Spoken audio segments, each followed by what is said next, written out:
The famous Flowers Studio. It's recorded Jayhawks, Grant Hart, Replacements, Motion City Soundtrack, Hockey Night, Two Harbors, Soul Asylum, The Stress of Her Regard, Hippocampus, Brian Setzer, The Jaffies, Polera, Jeremy Messersmith, and that's just the beginning of the list. We're here with Christopher Johnson, who runs Flowers Studio. How you doing, man? I'm really good. How are you? Good. Thanks for having us. Thanks for coming. And we're going to show the studio off and what it can do.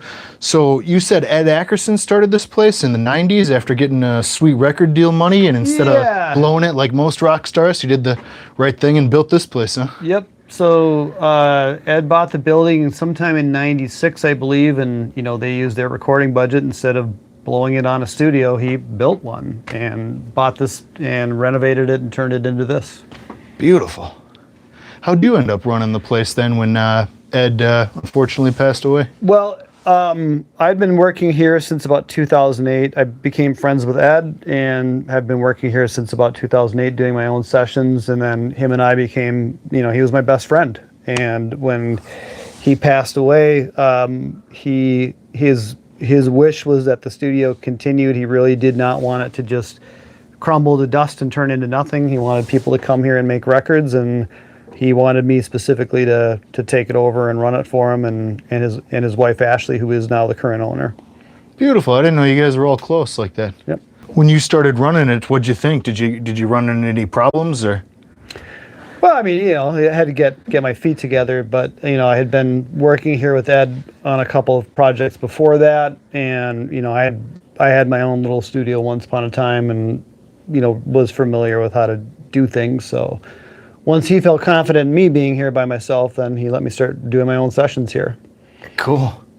Hey, and this guitar collection and stuff came with it, I'm guessing?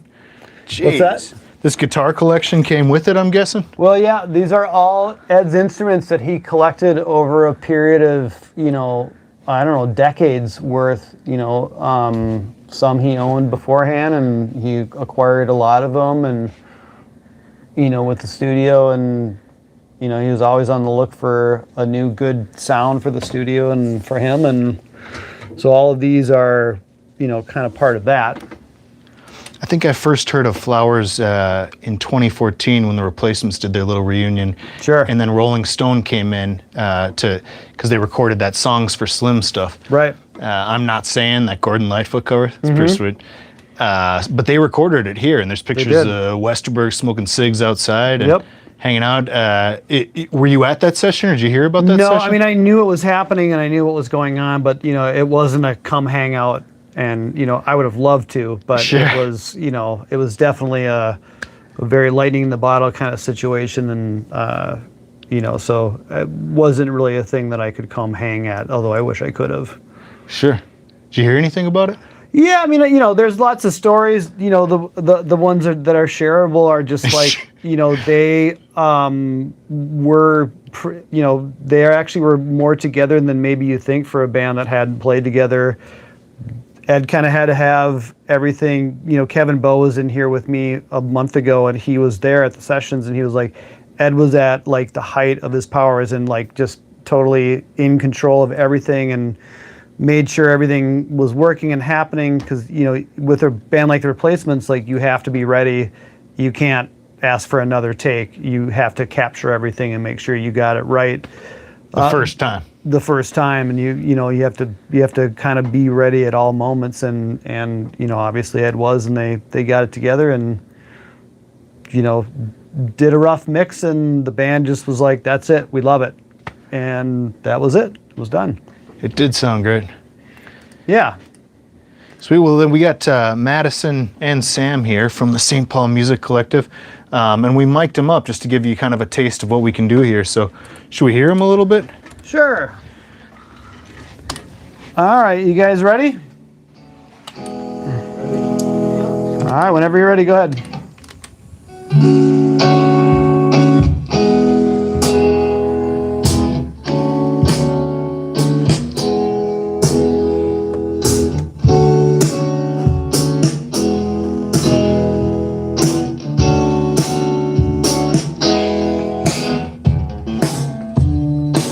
So are you still using the outboard gear and this stuff?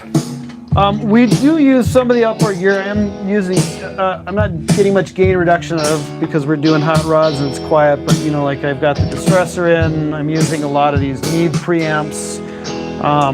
Cool. I'm using these APIs a lot. You know, these are kind of some of our favorites. A lot of this stuff gets used if there's like a full band session going and we're kind of really getting into it. And a lot of this gets used as part of overdubs.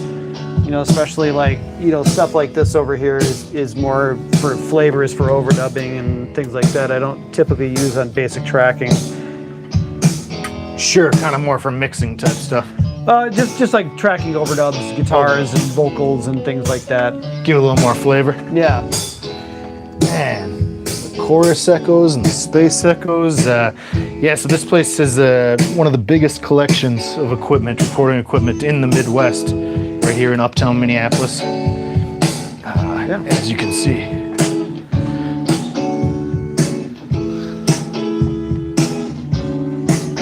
Check out this pedal selection, guys.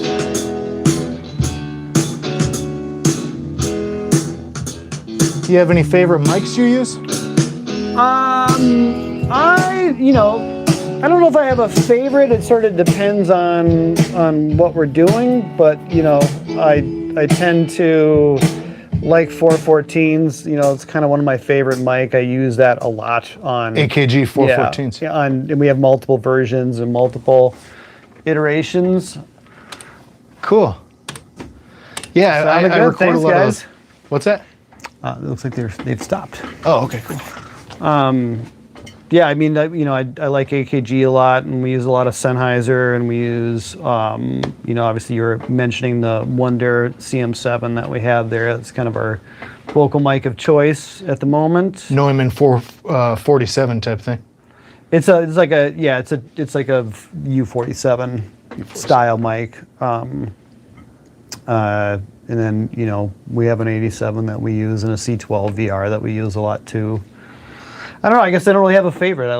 It's like, I think every mic has a great purpose. You just have to know what it is. Kind of a paintbrush style. Huh? Kind of a paintbrush. Yep. Cool. Should we check out some of the amps? Sure.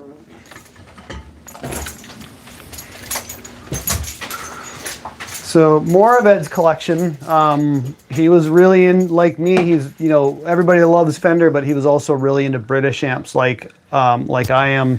Gotta do it for the gain. So yeah, and so like you kind of slide in here, like some stuff that we have that's kind of unique is, you know, we have some Selmer, which not a lot of studios have. I've never seen a Selmer.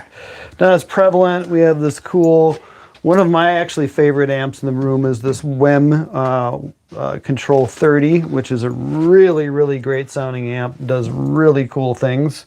Okay, is that British? Yep. And you know, obviously we've got a full complement of Marshall over here. You know, metal panel plexi, 800 style, split channel, regular. And then we get into like a lot of the Vox stuff. You know, AC50, AC30.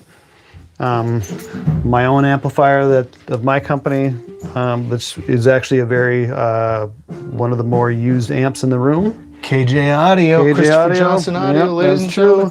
Then tucked away in here is our little friend, the SVT, which you know, is so beastly we have to keep it caged in there. Big Ampeg bass amp. Yeah, so which sounds great. And then out here is the live room where we got Sam Monroe on guitar. Mm-hmm. Got a big grand piano over there. Bunch of mics set up, and actually out there is even more amps. We got the Orange Overdrive. We got a High Watt Madison Liebel over there on drums. You want to go in there? Or? Great.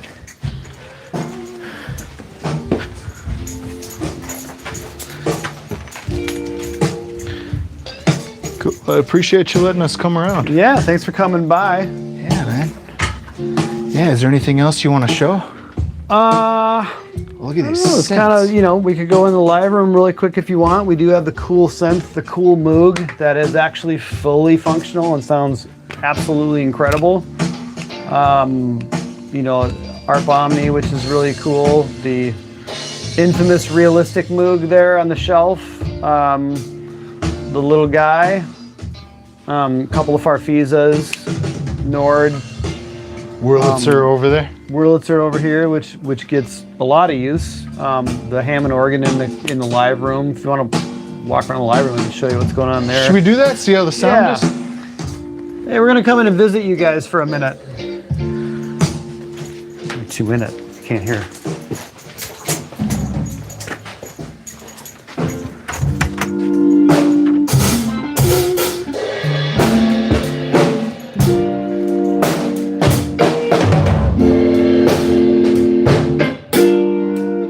Sounding good, guys.